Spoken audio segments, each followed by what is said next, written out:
Here are 5 red flags that you are dating a time waster. And I'm talking about those guys who keep you around but never commit. The ones who act like boyfriends, but the second you actually need them, that's when they vanish. Today I'm going to give you 5 signs that scream you are dating a time waster. And I don't mean the obvious ones that everyone talks about. I mean the sneaky ones that fool smart people every single day. And warning, you might recognize this in your current relationship. And I know that's going to hurt, but I want to save you months, if not years, with the wrong person. So let's go into red flag number 1. And this is such a sneaky one, is we need to talk about he plans, but he never commits.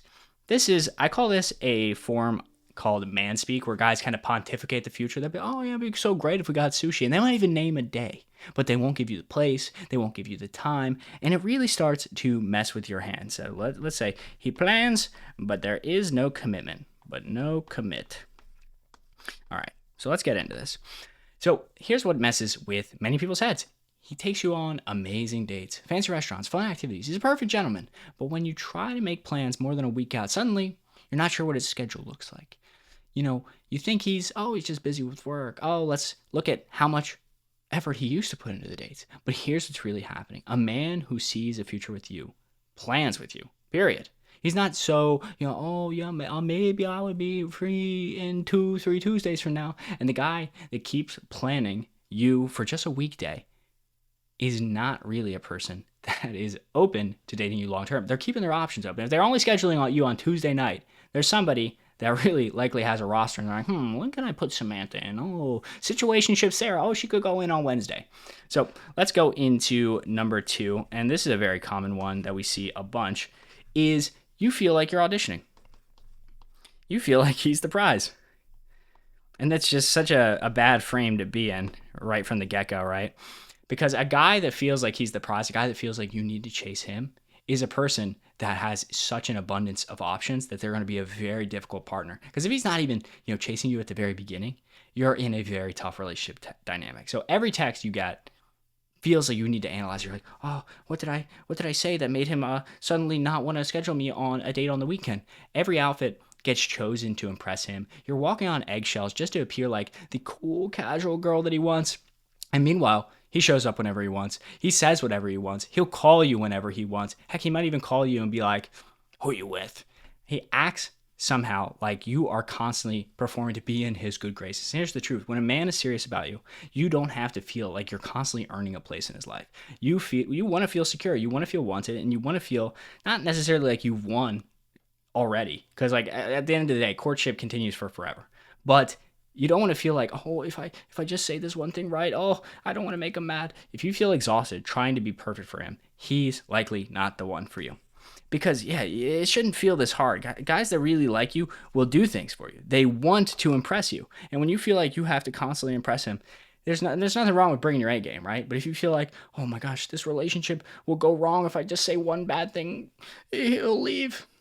So let's talk about red flag number 1. And this is his words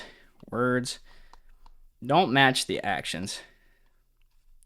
This is so important. Ladies, remember, everything a man says, you should really just discount it. If he's saying, oh, I can't wait till we go to the south of France with my parents. Oh, I can't wait till you meet my work friends. Oh, I can't wait. What's he actually doing? So he might tell you that you're amazing, special, different than all the other girls. He'll talk about trips you'll take together, things you'll do in the future. But when it's actually time to book that trip, make those plans, show up consistently, listen to me carefully. He doesn't do it. A man's intentions and his actions speak much louder than his words. Don't listen to the action. Don't listen to the words. No words. Actions only. Because actions are very expensive. Don't be like, oh, well, he texts me in the morning. Oh, well, he FaceTimes me at night. That's not an action. That's not an action. And any man can tell you you're special. But a man who treats you like you're special actually does the actions to show that you're special. That is what we want to observe. And number 4 is he keeps his life very separate. And these all kind of tie into one another. Number 4, separate life. And there's nothing wrong with having a separate life. One big mistake is many people, when they get into a relationship, they start to become their world. So let's say like this is you, this is your world. You got like yoga, you got book club here, and this is his world, right? One thing is he never invites you to actually see his world. Maybe he plays pickup soccer or something, but he never really tells you about it. You never meet the soccer friends. And There's one mistake where it's like you just completely, join yourself to his world. You completely enter it. There's another where he's purposefully keeping you out of his world, right? And both are mistakes, right? So you never meet his friends. You don't know where he works. You've never been to his place. And he always has an excuse as to why you can't do it. Like why you're never going to meet his parents, or why, oh yeah, sorry, they were in town, but only for a brief time. You wouldn't meet them. You know about his life, but you're not in his life. And not know, oh, I abandoned my entire life to be with him. I now no longer go to book club to be with him. That's different. This is, he doesn't even try to include you in his life. And this means you're completely compartmentalized. You're the fun distraction, not the real thing. And when a man sees a future with you, he cannot wait to show you off. He can't wait to post you on social media. He can't wait to show you to his friends. Because, guys, the woman is a representation, is a rep of his success. This is a weird concept. But guys are constantly seeking the validation of other men. And essentially, your girlfriend, your wife, is like kind of the ultimate prize for many guys. Is they're like, look at my woman, look what I've been able to accomplish. All of the money making, all of the status gains between his friends were literally to get a wife so that he could show them off to the friend. I know that sounds like wildly reductive, but I'm just telling you how guys actually think. So when a man sees a future with you, you're not a secret. You're his priority. And if you're not his priority, if you are his secret, it means he's not integrating you into his life, and it means you're in a very tough spot. So let's talk about number 5. Number 5 is everything is on his timeline.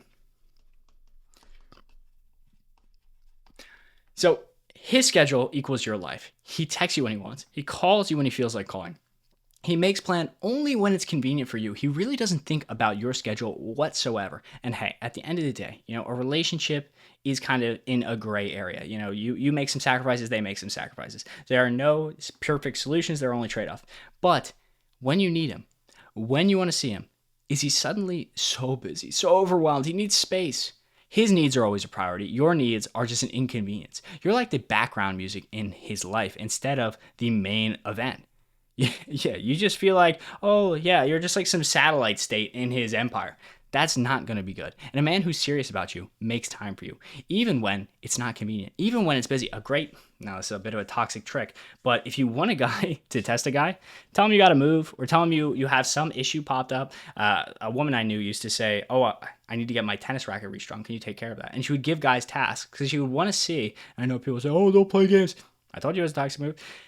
Give him a task and see if he does it. Because a guy that really cares about you will perform acts of service. Guys show their love through acts of service. It's through like money, acts of service, time investment.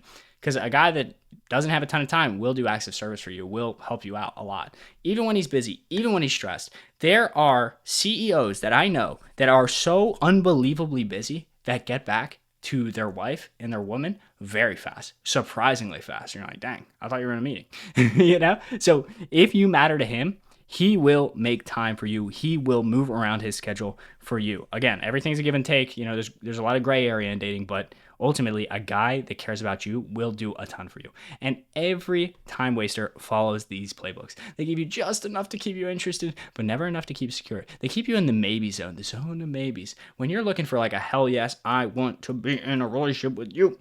And don't be somebody's good enough. Good enough. Oh, she's good enough. She's good for now. A placeholder girlfriend. Oh my God, if you hear that, that's horrible. Placeholder girlfriend. And this is one thing to watch out for. Is a lot of guys, they'll be building their business, so they'll be on the come up, right? And they're like, secretly, a lot of them are thinking, I might get rid of this girl when I actually have money. You really need to watch this and be very hyper cognizant, not in an anxiously attached way, but be cognizant of his actions. Does it actually feel like it's a leading place? Do you guys actually have a timeline for the ring? I wish I had a cool sticker that we're just going to make this a ring. Bloop. So don't be somebody's good enough. Be the one he can't live without. Because guys, they don't commit to women they like. They commit to women that they feel like they can't live without. And oftentimes, when a guy really likes a woman and really feels like she's the prize, he is so stressed that another guy's going to pick her off, because women, good women, quality women, these guys perceive did not come around very often. And you are the prize. You are an amazing woman. So if he's not acting like he wants to swoop you off the market, you might be in a bad spot. And if you recognize the situation in this video, I need you to hear this. You're not asking for too much. Just you likely are accepting too little. And the right man, he won't make you question where you stand. You won't be like, oh, where are we going? What's going on? He'll make it obvious, because a man that really wants you will do so much for you. So leave me a comment and tell me which one of these red flags hits for you the hardest. And remember, your time is precious. Stop giving it to men who do not deserve it. I love you. Ciao.